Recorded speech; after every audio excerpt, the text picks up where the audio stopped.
Hello friends, welcome to easy notes for your online study channel. आप सबके अपने YouTube channel पे आप सभी का बहुत बहुत स्वागत है। फ्रेंड्स, यहाँ पर हमने आपको जो क्वेश्चन पेपर है वो दिखाया था 14 अक्टूबर 2022 को, जो मॉर्निंग शिफ्ट में पूछा गया। पेपर 1 सॉल्व कर रहे हैं हम लोग। जिनका भी संस्कृत सब्जेक्ट था उनके में पेपर 1 में ये क्वेश्चन पूछे गए थे। इसका डाटा इंटरप्रिटेशन के क्वेश्चन जो था वो मैंने करवा दिया था विद सॉल्यूशन। यहाँ पे आपको बताया था कि इसको कैसे सॉल्व करना है। उसके बाद के जो क्वेश्चंस हैं उनको हम लोग आज देखने वाले हैं।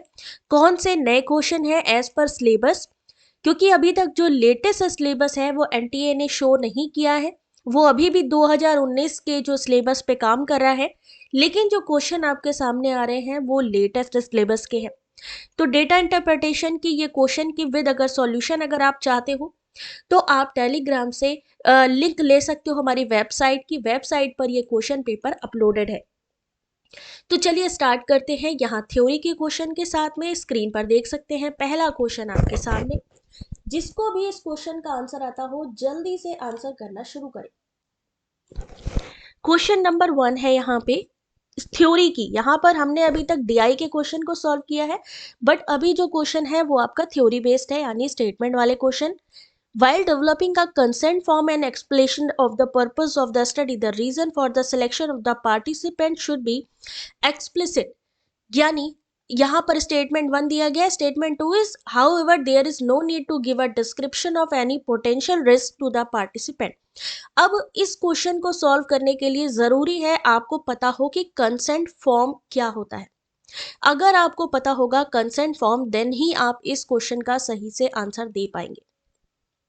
कंसेंट पत्र यानी सहमति प्रपत्र, इसके निर्माण के समय अध्ययन के उद्देश्य का एक स्पष्टीकरण, किस कारण से प्रतिभागियों का चयन किया गया है, सुव्यक्त होना चाहिए। फिर यहाँ पर स्टेटमेंट 2 दिया गया है कि परंतु प्रतिभागियों के किसी संभावित जोखिम के वर्णन की आवश्यकता नहीं है। जनरली क्या होता है कि जो भी आप क्वेश्चन देखें उसमें ये जरूर देखें, अगर कोई भी क्वेश्चन या स्टेटमेंट निगेटिव लगता है तो वो गलत होने के 99% चांसेस होते हैं। ठीक है, तो यहाँ पर जो पहला सहमति प्रपत्र है या कंसेंट फॉर्म है, क्या होता है उसको जान लें। इन्फॉर्म कंसेंट फॉर्म, जो पर्पस, जो आपका मतलब किस वजह से आप वो चीज काम कर रहे हो उसको जानने के लिए तैयार किया जाता है, या फिर ये जानने के लिए भी कि आप किस चीज पे काम करने वाले हो, आप उस चीज के लिए तैयार हो, आपने उस चीज के लिए परमिशन ली है या नहीं ली है। ठीक है, एक तरीके से सहमति प्रपत्र होता है, जैसे कि आप सेल्फ डिक्लेरेशन कह सकते हो। ठीक है, सहमति प्रपत्र यानी एक सेल्फ डिक्लेरेशन हो जाता है ये। परंतु प्रतिभागियों के किसी संभावित जोखिम के वर्णन की आवश्यकता नहीं है, ऐसा नहीं है। जैसे कि आप लोग, मैं एग्जांपल दे रही हूं इसका, जिससे कि आपको थोड़ा ये चीजें समझ में आए कि एक्चुअली में कंसेंट फॉर्म यानी सहमति प्रपत्र क्या होता है। An easy to administer questionnaire, प्रश्नावली को बहुत आसानी से बनाया जाता है जिससे कि आपके बारे में ज्यादा से ज्यादा चीजें पता लग सके। जैसे कि सेल्फ डिक्लेरेशन फॉर्म जो होता है उसमें आपके क्या किया जाता है, आप उसमें सहमति देते हो कि हमें कोई इशू नहीं है। हम जैसे एक ये एग्जांपल है, ऐसा नहीं है कि सिर्फ सेल्फ डिक्लेरेशन फॉर्म। आप रिसर्च के क्षेत्र पे जाओगे तो रिसर्च में आपको देखना है कि ऐसा कोई रिस्क तो नहीं है, किसी और की चीज तो नहीं यूज कर रहे हो, कोई आप ऐसा तो नहीं है कि ऐसा मटेरियल यूज करो जो नहीं यूज करना चाहिए। तो एक तरीके से वो सहमति प्रपत्र होता है जिसका कि प्रॉपर आपको स्पष्टीकरण देना होता है, और साथ ही उसी के अकॉर्डिंग ही प्रतिभागियों का चयन किया जाता है। तो स्टेटमेंट 1 बिल्कुल सही है। परंतु प्रतिभागियों के किसी संभावित जोखिम के वर्णन की आवश्यकता नहीं है, ये वाला जो स्टेटमेंट है वो गलत है। क्योंकि हमें पता होना चाहिए कि जिस चीज पे हम काम कर रहे हैं या जो पार्टिसिपेंट को हम सेलेक्ट कर रहे हैं उसमें कोई रिस्क तो नहीं है, तो रिस्क फैक्टर को भी मेजर करना जरूरी होता है। इसलिए सहमति प्रपत्र, जिसे हम कंसेंट फॉर्म कहते हैं, उसमें जोखिम के वर्णन की आवश्यकता होती है। यहाँ पर पहला स्टेटमेंट आपका सही है और दूसरा स्टेटमेंट जो दिया गया है वो गलत। जैसे कोविड, अगर मान लीजिए उसमें आपसे पूछा भी गया था सेल्फ डिक्लेरेशन में कि भाई आपको कोई प्रॉब्लम तो नहीं है, कोविड से रिलेटेड कोई बीमारी तो नहीं है, उससे क्या पता चलता है कि संभावित यानी अगर कोई जोखिम है उसका भी वर्णन होता है। तो एक तरीके से सहमति प्रपत्र क्या होता है, जिसमें पूरा स्पष्टीकरण होता है और उसी के आधार पर ही जो पार्टिसिपेंट होता है उसका चयन किया जाता है। ठीक है, चलिए नेक्स्ट क्वेश्चन देखिए। नेक्स्ट क्वेश्चन है, थ्रू अटेंशन फ्रेम, किसके बारे में बात हो रही है, attention frame, it is possible to assess the rate at which communicated content is brought to the notice of the people. Statement 2 is, in modern society, the attention frames are uniform, unrefined, and non-interactive when all the frames available in the world are taken into the account. Statement 1 और Statement 2 पढ़ लीजिए एक बार और उसके according ही आपको, अब यहाँ पे आपका जो मेन कीवर्ड है वो है अटेंशन फ्रेम। किसी का अटेंशन, यानी अटेंशन का मतलब ही क्या होता है, ध्यान। फ्रेम का मतलब क्या होता है, ढांचा। अटेंशन फ्रेम के माध्यम से उस दर का मूल्यांकन करना संभव होता है जिस पर संप्रेषित विषय वस्तु को जनता के ध्यान में लाया जाता है, जिससे कि किसी का आप अटेंशन खींचते हो, उनको आप जो लिखा क्या है, अटेंशन फ्रेम का मतलब यह है किसी का ध्यान अपनी तरफ अट्रैक्ट करना संभव होता है, किसके थ्रू, अटेंशन फ्रेम के थ्रू। तो पहला स्टेटमेंट बिल्कुल सही है। दूसरा स्टेटमेंट कि आधुनिक समाज में यदि संसार में स्थित सभी ध्यान ढांचों को यानी अटेंशन फ्रेम पर ध्यान दिया जाए तो ये सभी ढांचे एक समान, अपरिष्कृत और गैर अनन्य क्रियात्मक होंगे, तो ये स्टेटमेंट आपका गलत है। सभी एक जैसे होंगे ये संभव नहीं है, तो यहाँ पर सही आंसर होगा पहला सही और दूसरा गलत। अब यहाँ पर आप देख सकते हो कि किस तरीके से नए क्वेश्चन भी आपके सामने पूछे जा रहे हैं, एग्जाम में कैसे इनकी तैयारी करनी है, उसके लिए आपको नया जो काम है उस पर काम करने की जरूरत है, अटेंशन फ्रेम। चलिए नेक्स्ट क्वेश्चन देखिएगा, किस तरीके के नए क्वेश्चन आ रहे हैं एग्जाम में। With respect to RAM and ROM, which of the following statements are true? यहाँ RAM यानी रैंडम एक्सेस मेमोरी, रोम यानी रीड ओनली मेमोरी के बारे में, उनके बारे में, किसके बारे में, रैम और रोम के बारे में कहा गया है कि कौन सा जो स्टेटमेंट है वो सही है। क्वेश्चन आपके सामने, जल्दी से इस क्वेश्चन का आप लोग आंसर करिए कि क्या लग रहा है इस क्वेश्चन का सही आंसर।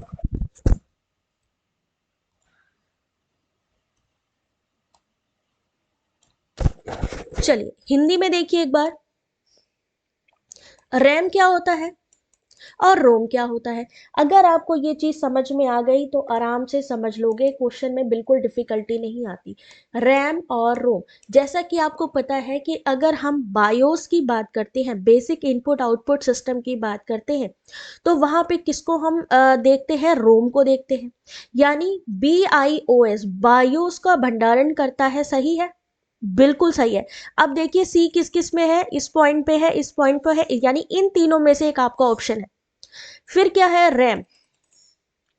रैम क्या करता है कि वर्तमान किए जा रहे कार्य जहां पे आप चीजों को पढ़ और लिख भी सकते हो, रोम में क्या कर सकता है, ओनली रीड ओनली मेमोरी है, यानी उसमें आप और कुछ भी चेंजेस नहीं कर सकते हो। लेकिन रैम में क्या कर सकते हो, आप मेमोरी जो है उसको चेंज कर सकते हो।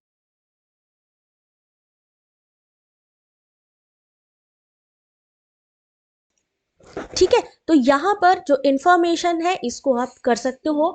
पढ़ने लिखने की अनुमति देता है क्या, कौन देता है, रैम देता है। एक बार यहाँ पर इसका ऑप्शन देखिए, रैम स्टोर द इंस्ट्रक्शन, ये स्टोर कर लेता है। You are currently working on, यानी option number 2, RAM stores the BIOS. RAM allows the user to read and write data. यहाँ पर इसका सही आंसर है ऑप्शन नंबर B, C और D। और यहाँ पर जो है कि ROM is a real optical memory, ये गलत है। Both RAM and ROM lose their data when the power is turn of.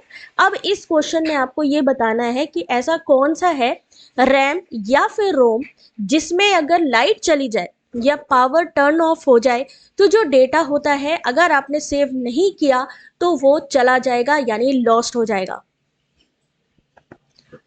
Read only memory में क्या होता है, रीड ओनली मेमोरी यानी जो चीज़ें ऑलरेडी फिट हैं उसमें सिस्टम पे, वो अगर लाइट भी चली जाएगी तो उन पर कोई इफेक्ट नहीं होगा।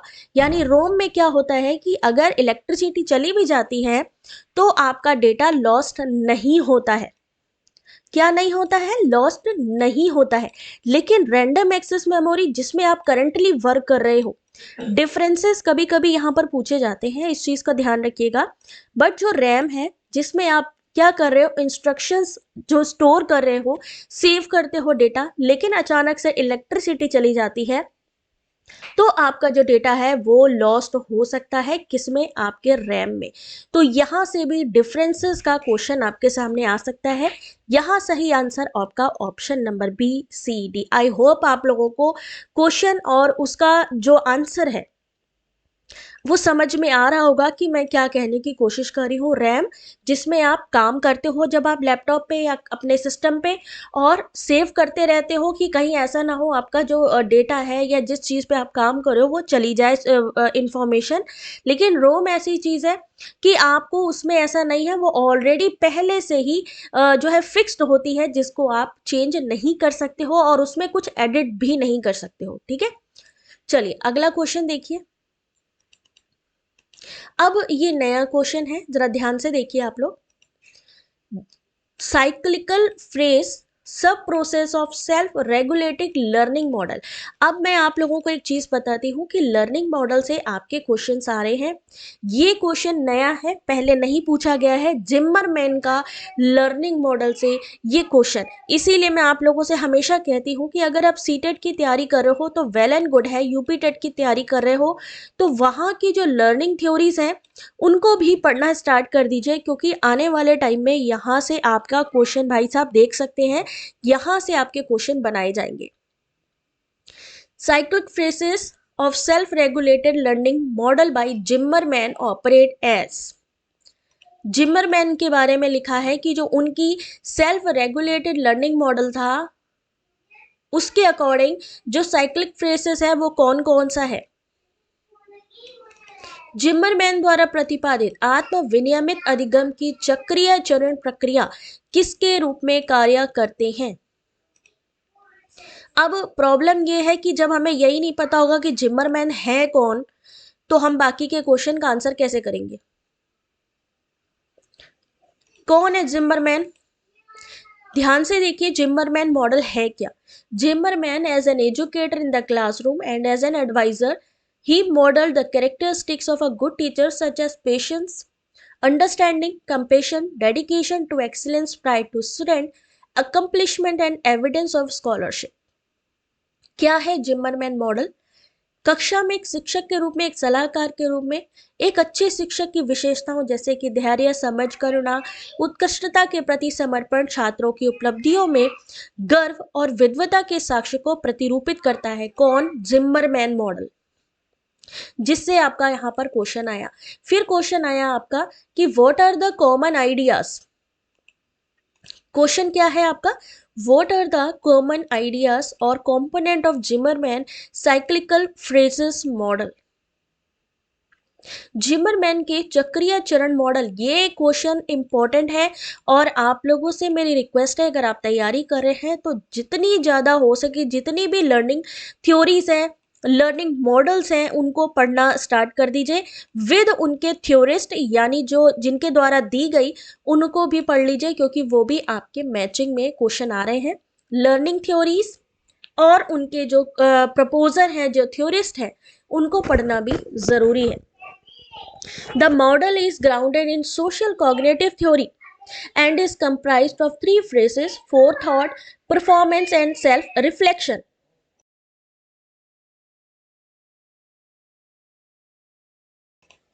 उसके बाद जिम्बरमैन मॉडल के चक्रीय चरण मॉडल के सामान्य विचार या घटक क्या है। मॉडल सामाजिक संज्ञानात्मक सिद्धांत पर आधारित है और स्व विनियमन पर प्रेरणा के प्रभावों पर विशेष ध्यान देने के साथ तीन चरण है इसमें: पूर्व विचार, प्रदर्शन और आत्म प्रतिबिंब। ये तीन चीजें किस में आती है, जिम्मरमैन के साइक्लिकल यानी कि चक्रीय चरण मॉडल में। अब यहाँ से एक क्वेश्चन और आ सकता है, और वो क्या है कि जो सेल्फ रेगुलेटेड लर्निंग है उसमें क्या क्या चीज़ें आती हैं, 5 एट्रीब्यूट्स कौन से हैं। तो आपको क्या बताना है, गोल सेटिंग। सेल्फ रेगुलेटेड क्या है, स्वविनियमित, यानी किसी के सीखने के माहौल को समझने और नियंत्रित करने की क्षमता को संदर्भित करती है। स्वविनियमित यानी कि सेल्फ रेगुलेटेड लर्निंग, जो आप खुद से समझते हो और सीखते हो।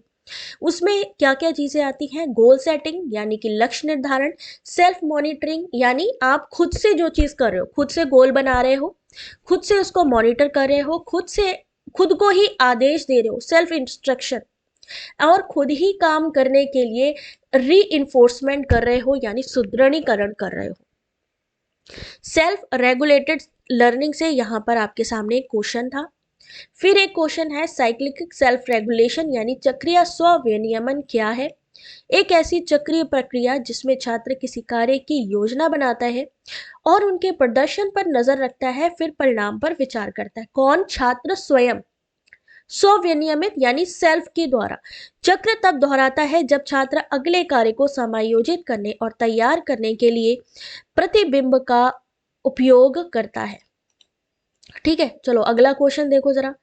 तो यहाँ पर सही आंसर ये सारे के सारे ही होंगे, क्योंकि ये भाई सेल्फ है ना, आत्म का मतलब है सेल्फ। सेल्फ का मतलब हुआ यहाँ पर ये जितने ही ऑप्शन हैं ये सेल्फ सेल्फ से रिलेटेड है। जैसे कि खुद को ही मोटिवेशन देना, खुद को कंट्रोल करना, किसके बारे में बात हो रही है, सेल्फ के बारे में हो रही है। तो नेचुरल सी बात है, आपका टास्क एनालिसिस, जिस चीज पे आप काम कर रहे हो वो भी वैल्यू करेगा। आपका मोटिवेशन, आपका कंट्रोल, आपका ऑब्जर्वेशन, आपका जजमेंट और आपका रिएक्शन। आत्म की बात हो रही है, यानी आपका खुद का जो टास्क है आप उसको एनालिसिस करो, मोटिवेशन बिलीव करो, अपने ऊपर कंट्रोल यानी self control, self observation, self judgement, self reaction. क्योंकि ये सेल्फ रेगुलेटेड लर्निंग मॉडल है, किसके द्वारा, अगर हम बात करें जिम्मरमैन के द्वारा। यहां से क्वेश्चन आपका दोबारा भी आ सकता है, किसने इस चीज को पढ़ा हुआ है पहले, जल्दी से बताइए। ठीक है, इसको एक बार पढ़ लेना, इसको एक बार पढ़ लेना सब लोग, क्योंकि यहां से ये क्वेश्चन आपका आ रहा है, तो बहुत ध्यान से इसको पढ़िए। ठीक है, ये नया क्वेश्चन है जो पहले नहीं आया है, लेकिन ये जरूर इसने बता दिया है कि लर्निंग थ्योरीज कितनी इंपॉर्टेंट है। चलिए next question, the internet based communication for learning is.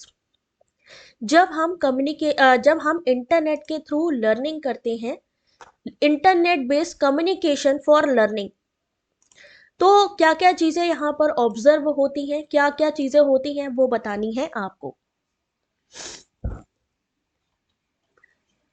जल्दी से क्वेश्चन को पढ़िए और आंसर करिए। Internet based communication for learning is isolated, interdependent, interactive, automatic या वाइड रेंजिंग। देखिए ये क्वेश्चन प्रैक्टिकल नॉलेज वाले हैं। प्रैक्टिकल नॉलेज यहाँ पे आपको कुछ भी ऐसा नहीं है कि जो चीजें समझ में ना आए। इंटरनेट पे आधारित जो संचार होता है या जो कम्युनिकेशन होता है, जब आप कम्युनिकेशन करते हो आप जानते हो कि दो या दो से ज्यादा लोगों के बीच में कम्युनिकेशन होता है। ठीक है, एक होता है सेंडर और एक होता है रिसीवर। लेकिन अगर इन दोनों में से कोई अवेलेबल नहीं है, आइसोलेटेड, तो इंटरनेट पे बिल्कुल भी नहीं होता, यानी सामने कोई ना कोई तो होता ही है जिससे आप संचार करते हो। अंतर्निर्भर बिल्कुल भी नहीं होता है। क्या होता है, अनन्य क्रियात्मक यानी इंटरैक्टिव होता है, स्वचालित होता है। इंटरनेट पे कम्युनिकेशन व्यापक, यानी आप बैठे बैठे फेसबुक से हो सकता है अमेरिका में अपने किसी दोस्त से बात कर सको, तो ये भी ब्रॉड होता है, यानी इसका सही answer option number C, D और ई।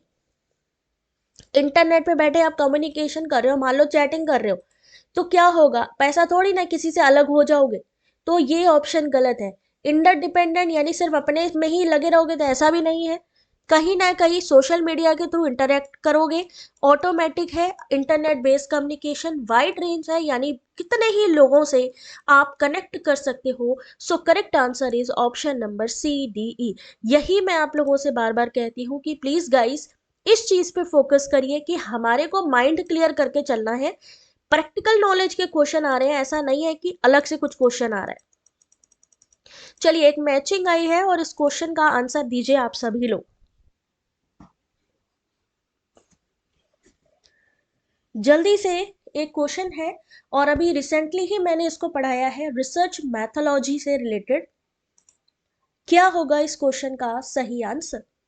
रिसर्च मैथोलॉजी, अप्रोचेस और बिलीव्स, सोर्स क्रिटिसिज्म, पॉजिटिविज्म, इंटरप्रेटिविज्म और पोस्ट पॉजिटिविज्म।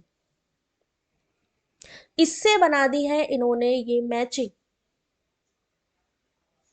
पढ़ लीजिए एक बार, हिंदी में देखिए। शोध कार्य विधि और उसके लिए जो धारणाएं हैं उसको देखना है आपको। शोध आलोचना, आलोचना से क्या समझते हो आप? आलोचना, क्रिटिसिज्म करना, ये किस में आता है? प्रत्यक्षवाद में क्या आता है? निर्वचनवाद में क्या आता है? और पश्च प्रत्यक्षवाद,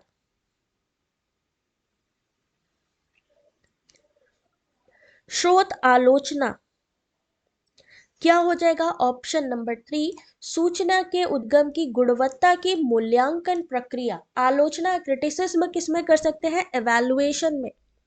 प्रत्यक्षवाद किससे संबंधित है? मानवीय हित जिसमें अप्रासंगिक है।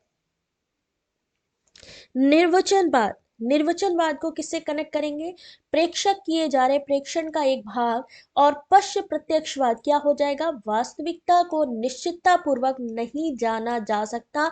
और इन्होंने यही चीज कही है कि हर एक चीज का कुछ ना कुछ साइंटिफिक रीजन होता है, और यही चीज इन्होंने पश्च प्रत्यक्षवाद में कही है। जबकि प्रत्यक्षवाद यानी कि पॉजिटिविज्म क्या होता है कि जहां पर वो लोग कहते हैं कि नहीं, सेंसेस के थ्रू जो चीजें हैं उसको हम रियल मानेंगे।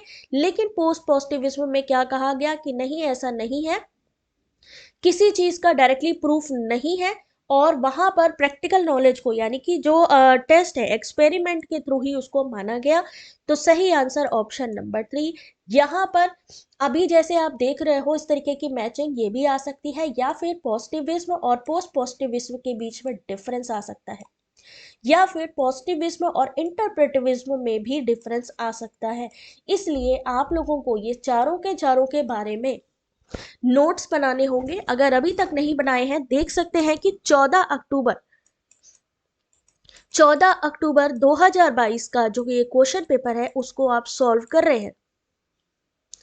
ठीक है, चलिए आगे चलते हैं। Next question, Which of the following pramanas are accepted as a valid by न्याय विकास? आंसर करिए इस क्वेश्चन का। Which of the following pramanas are accepted as a valid by न्याय विकास? Perception, inference, presumptions, verbal testimony और comparison. न्याय विकास में कौन से प्रमाण ऐसे हैं? पहली बात तो कितने प्रमाण होते हैं ये आपको पता होना चाहिए, उनमें से कितने को वैलिड माना है ये पता होना चाहिए। पढ़िए और आंसर करिए इस क्वेश्चन को। न्यायिकों ने किन प्रमाणों को वैध स्वीकार किया है? अब यहां पर थोड़ा सा ध्यान से देखिए इस क्वेश्चन का आंसर। न्याय स्कूल में या न्यायिकों ने ज्ञान मीमांसा 6 में से 4 प्रमाणों को ज्ञान प्राप्त करने के लिए विश्वसनीय साधन माना। जबकि होते कितने हैं? पहली बात, प्रमाण कितने होते हैं? 6 होते हैं। कितने प्रमाण होते हैं? 6 होते हैं। उपमान, जिसे हम कहते हैं कंपैरिजन, अर्थपति यानी पॉस्टुलेशन, अनुपलब्धि नॉन अप्रीहेंशन, वर्बल टेस्टिमोनी जिसे हम कहते हैं शब्द, प्रत्यक्ष यानी परसेप्शन, अनुमान यानी इन्फ्रेंस। न्याय शास्त्र में 6 तरीके के प्रमाण को माना जाता है, लेकिन उनमें से कितने को वैलिड माना जाता है? उनमें से प्रत्यक्ष धारणा, ठीक है, जो आप देख रहे हो, जो प्रत्यक्ष है, जो सेंसस के थ्रू देख रहे हो, आप उसको मानते हो कि हाँ ठीक है ये प्रमाण है। अनुमान को माना गया, इन्फ्रेंस को, उपमान को माना गया यानी तुलना को, और शब्द जो बोलते हो, मौखिक गवाही जिसको बोलते हैं, किस किस को यहां माना गया? जो प्रत्यक्ष है इसको माना गया, आपका जो अनुमान है इसको माना गया, उपमान यानी किसी से तुलना करना, उसके अलावा शब्द 1 2 3 4 यानी 6 है, 6 प्रमाण है जिसमें से 4 को ही वैलिड माना गया। और यही पूछा गया है। इन्होंने, कुछ लोगों ने यहाँ पर ये क्वेश्चन का आंसर गलत कर दिया, उनको लगा कि शायद यहाँ पे अर्थपति या फिर अनुपलब्धि को भी जो है माना गया है प्रमाण वैलिड रूप में। इनवैलिड रूप में अगर पूछा जाए तो क्या आंसर होगा? अभी हम बात करें हैं वैलिड रूप में। 6 प्रमाण है, तो 6 प्रमाण में जो वैलिड है वो 4 है, जिसमें से अनुमान, उपमान, प्रत्यक्ष और शब्द जिसे हम वर्बल टेस्टिमोनी यानी कि मौखिक गवाही यानी जो चीज बोली जाती है उसके आधार पर। ठीक है, यहां तक समझ में आई थिंक आ गया होगा आप लोगों को। चलिए और आगे चलते हैं। ये सब चीजें आप लोगों के लिए ही है। क्या क्या बताया था? किन प्रमाणों को वैध स्वीकार किया गया? प्रत्यक्ष को किया गया, अभी देखा आपने, अनुमान को किया गया, उपमान यानी कि तुलना, और जल्दी बताइए भाई इस क्वेश्चन का आंसर, शाब्दिक यानी वर्बल टेस्टिमोनी, जबकि उपधारणा को नहीं माना गया। सही आंसर है इसका ऑप्शन नंबर 3। हाँ, option number 3, A B D और ई। अभी आपके सामने वैलिड की बात हो रही थी। वैलिड कौन सा है? परसेप्शन, इन्फ्रेंस, उसके अलावा वर्बल टेस्टिमोनी और कंपैरिजन, जबकि प्रजम्पशन जो है वो नहीं है वैलिड रूप में। तो यहां सही आंसर आपका ऑप्शन नंबर 3 होगा। समझ में आ रही हो चीज तो प्लीज वीडियो को एक लाइक जरूर करिएगा, क्योंकि ये बहुत ही इंपॉर्टेंट कॉन्सेप्ट है और आपको आना भी जरूरी है, क्योंकि यहीं से आपके जो क्वेश्चन है वो बनाए जा रहे हैं। नेक्स्ट क्वेश्चन देखिए। Very good. यहां पर एक क्वेश्चन आया है मैथ का। हम लोग मैथ्स की बात करते हैं। अब यहाँ पर जिनका संस्कृत ये जो पेपर था, संस्कृत में ये वाला क्वेश्चन मैथ का डाल दिया। मैथ के कितने क्वेश्चन होते हैं? ज्यादा 2 से 3 क्वेश्चन होते हैं, इसलिए ज्यादा डरने की जरूरत नहीं है। बट यस, अगर आप तैयारी कर लोगे तो मच बेटर है। क्या लिखा है कि 400 विद्यार्थियों ने एक मॉक टेस्ट दिया, जिसमें से 60% लड़के थे, 80% लड़कियां थी, जिन्होंने जो कट ऑफ था उसको पार किया। ठीक है, अगर उनका टोटल जो टोटल परसेंटेज है जिन्होंने कट ऑफ को निकाला है, कट ऑफ को पास किया है, वो 60% है, तो कितनी लड़कियां टेस्ट में अपीयर हुई? यानी कितने लड़कियां, 400 स्टूडेंट में ऐसी लड़कियां थी जिन्होंने टेस्ट दिया। कौन बताएगा इस क्वेश्चन का सही आंसर? यहां पर कैसे निकालना है इस क्वेश्चन का आंसर, जल्दी बताइए भाई। क्या लिखा है यहाँ पे कि 400 में पता क्या करना है, कितनी लड़कियों ने भाग लिया। मान लीजिए लड़कियां हमने मान ली कितनी थी, x। ठीक है, ये हो गई लड़कियां, तो ये हो गई क्या हमारी लड़कियां। लेकिन अगर हमें बॉयज निकालना है तो बॉयज कैसे निकालेंगे? अगर लड़कियों से माइनस कर देंगे लड़कों को तो क्या हो जाएगा, 400 माइनस एक्स, तो हमारा क्या आ जाएगा, बॉयज आ जाएंगे। ये बॉयज का हो गया, ये लड़कियां हो गई, क्योंकि लड़कियों की संख्या हमें नहीं पता है। लड़कों की संख्या कैसे पता होगी? अगर हमें 400 में इन x, यानी x का मतलब क्या हुआ, लड़कियां, लड़कियों को माइनस कर देंगे तो क्या मिल जाएगा, टोटल में से 400 क्यों उठाया? क्योंकि 400 है, 400 में x लड़कियां हटा दी तो मिल जाएगा हमें लड़कों की संख्या। अब हम क्या करेंगे, 400 माइनस एक्स, ठीक है, इनटू कितने की बात हुई है, कितने छात्र थे, 60%, प्लस अब किसकी बात हो रही है, लड़कियों का कितना परसेंटेज है, 80%। 80% निकाल लीजिए। अब इन्होंने कहा टोटल कितना है, इन सब का टोटल है 65%, यानी टोटल जो क्वालिफाई हुई है वो 65% है, यानी 400 का 65%। आ रही है इक्वेशन समझ में? यहां से यहां तक की इक्वेशन अगर आपने सॉल्व कर ली तो आपका पूरा का पूरा क्वेश्चन ही सॉल्व हो जाएगा। अब क्या किया है, 400 माइनस एक्स इंटू 60/100, ये किसकी संख्या हो गई, बॉयज की संख्या हो गई। यहां पर दूसरी संख्या क्या हो गई, आपकी लड़कियों की संख्या हो गई, एक्स इंटू 80%, क्योंकि लड़कियों की संख्या हमें मालूम नहीं है। फिर टोटल क्या है, 65% लोगों ने जो है कट ऑफ जो है 65% कट ऑफ को पार किया है। अब इसको सॉल्व कर लीजिए, क्या करेंगे, 6 चौको 24 यानी कि 24,000। इक्वेशन को सॉल्व कर लीजिए बस, माइनस कितना हुआ, कितना हुआ जल्दी बताइए, 60x प्लस 80x, क्योंकि 80, ठीक है, इसको ऐसे सॉल्व कर लीजिएगा, देख लीजिएगा इसको आराम से। अब क्या करना है, ये 60 है, ठीक है, 60x, थोड़ा सा यहाँ पे हो सकता है आप लोगों को विजिबिलिटी में थोड़ा सा प्रॉब्लम आए क्योंकि यहाँ पे चल नहीं रहा इस समय। 26,000 आ गया। अब आपने क्या करना है, ये जो 60 है 80, इसको माइनस कर दीजिए, ये इक्वेशन को सॉल्व कर लीजिए, तो बचेगा कितना हमारे पास, 20x इक्वल टू कितना बचेगा हमारे पास, ठीक है, डिवाइड कर दीजिए 20 से, कितना होएगा 100, यानी हमारे पास कितनी लड़कियां हैं, 100 लड़कियां हैं, और जो लड़के हैं वो कितने होंगे, ऐसे ही आपको निकाल लेना है, 300 लड़के हो गए, क्योंकि 3 और 1 का यहाँ पर जो अनुपात है वो 3 और 1 का चल रहा है। ठीक है, अगर यहाँ पे कंफ्यूजन ना सॉल्व हुई हो तो एक बार आप लोग जो है बताइएगा टेलीग्राम पे, देन वहां पर मैं आप लोग को सॉल्व करवा दूंगी। Arsenic pollution in ground water is due to, भूजल में आर्सेनिक प्रदूषण किसके कारण होता है, भूजल में आर्सेनिक प्रदूषण किसके कारण होता है, क्योंकि अभी थोड़ा मेरा गला बैठा है तो मेरे को लगता है एक्सप्लेन करने के लिए दम लगेगा, जो कि अभी मेरी कंडीशन नहीं है, तो आप लोगों को मैं उसमें प्रॉपर एक्सप्लेनेशन दे दूंगी आपको। सही आंसर आर्सेनिक के अम्ल इसका करेक्ट आंसर है। नेक्स्ट क्वेश्चन देखिएगा, find the principal if the compound interest is charged on the principal at the rate of 16.2/3% per annum for 2 years and the sum becomes 196।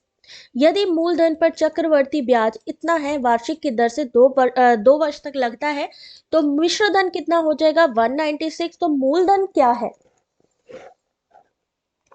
दूसरा mathematical question आपके सामने, क्या होगा इस क्वेश्चन का सही आंसर, 144। पर कैसे होगा, इसका सॉल्यूशन आप मुझे सेंड करेंगे टेलीग्राम पे, जो भी ये मैथमेटिकल क्वेश्चन है ना, इनके जरा आप लोग प्लीज, अगर आप लोगों को आता है तो सॉल्यूशन जरूर शॉर्ट ट्रिक में सॉल्व करके भेजिएगा, ठीक है। चलिए, अभी जो इजी वाले क्वेश्चन है जो जल्दी मैं सॉल्व करवा सकती हूँ वो मैं करवा दे रही हूँ, बाकी वो भी मैं करवा दूंगी, बट थोड़ा सा ठीक होने दीजिए गला। किस शोध क्रियाविधि में उंगलियों के निशान जैसे अवशेषों को विश्वसनीय माना जाता है,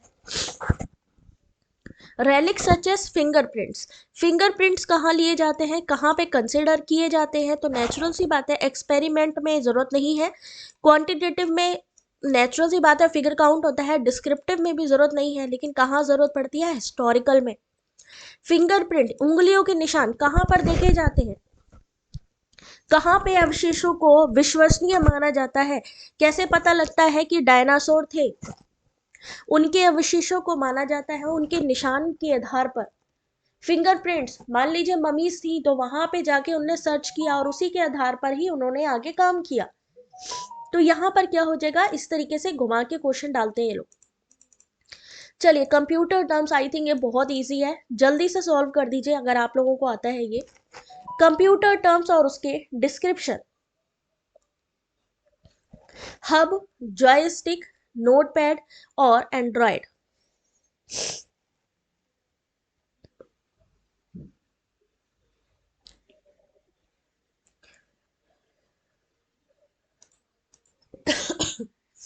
कंप्यूटर टर्म्स और उनके डिस्क्रिप्शन,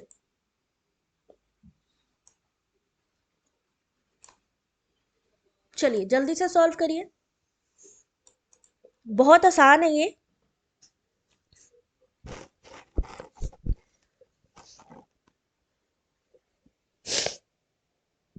चलिए देखिए इस क्वेश्चन का सही आंसर ऑप्शन नंबर 3। हब क्या चीज होती है? नेटवर्क डिवाइस होता है। ठीक है। जॉयस्टिक, जैसा कि आप जानते हो गेम एम खेलते होगे तो अपना पता है कि इनपुट डिवाइस है। ठीक है। नोट पैड क्या होता है? टेक्स्ट एडिटर होता है। एंड्रॉइड क्या होता है? ऑपरेटिंग सिस्टम होता है।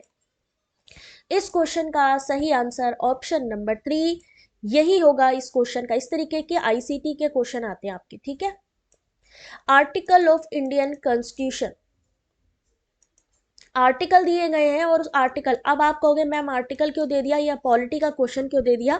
तो गाइज मैं आपको बता दूं, आपके हायर एजुकेशन से अब पॉलिटी के क्वेश्चन भी पहले भी था गवर्नेंस का, लेकिन वो एक अलग यूनिट था। बट ये जो गवर्नेंस का यूनिट है ये हायर एजुकेशन के साथ ही मर्ज कर दिया गया है, इसलिए अब आपके पॉलिटी के क्वेश्चन यहीं से ही आते हैं। आंसर करिए इस क्वेश्चन का, क्या होगा इस क्वेश्चन का सही आंसर? भारत के संविधान के अनुच्छेद और उनके विषय 45, 30, 15, 3, 239 किससे कौन सा संबंधित है? चलो तुम लोगों को एक टास्क देते हैं। अब आपने इस अनुच्छेद के बारे में कल मुझे शॉर्ट नोट, अभी थोड़ा टाइम है आप लोगों के पास, शॉर्ट नोट बना के मुझे दीजिएगा। ये क्वेश्चन कल सॉल्व करेंगे। ठीक है। और आपने क्या करना है, याद रखना है कि संविधान के अनुच्छेद से भी अब अगर 2022 में लेटेस्ट पेपर में आया है, यानी अभी जो 2023 में होगा, 2023 में इसलिए क्योंकि अब दिसंबर में तो होना पॉसिबल नहीं है, अगला एग्जाम 2023 में होगा, तो आपको अब इस तरीके के संविधान के क्वेश्चनों को भी पढ़ना होगा। ये पीडीएफ आपको ऑलरेडी मैंने प्रोवाइड की हुई है, बट अगर नहीं है आपके पास तो आप कर लीजिएगा डाउनलोड वेबसाइट से। और ये वाला जो क्वेश्चन है, यहां से भी कल मैं आपसे क्वेश्चन पूछूंगी, तो आप इस क्वेश्चन का आंसर मुझे बताएंगे कि इस वाले क्वेश्चन का सही आंसर क्या होगा। छद्म आपातकालीन परिस्थिति जैसे कि अनधिकृत साधनों का उपयोग करते हुए एक संगठन के अंतर्गत किसी व्यक्ति से पासवर्ड अथवा अन्य गोपनीय जानकारी प्राप्त करने का कार्य किसे माना जाता है? Social engineering, Trojan horse, password crack या स्टेपिंग स्टोन टैग। अब इन चारों के बारे में आपको शॉर्ट नोट्स बनाने हैं और तब तक आप मुझे कल इसका आंसर जरूर दें। कल फिर मिलेंगे आपके साथ, तब तक के लिए जाने से पहले वीडियो को लाइक शेयर सब्सक्राइब करना बिल्कुल ना भूलें। Thanks for watching.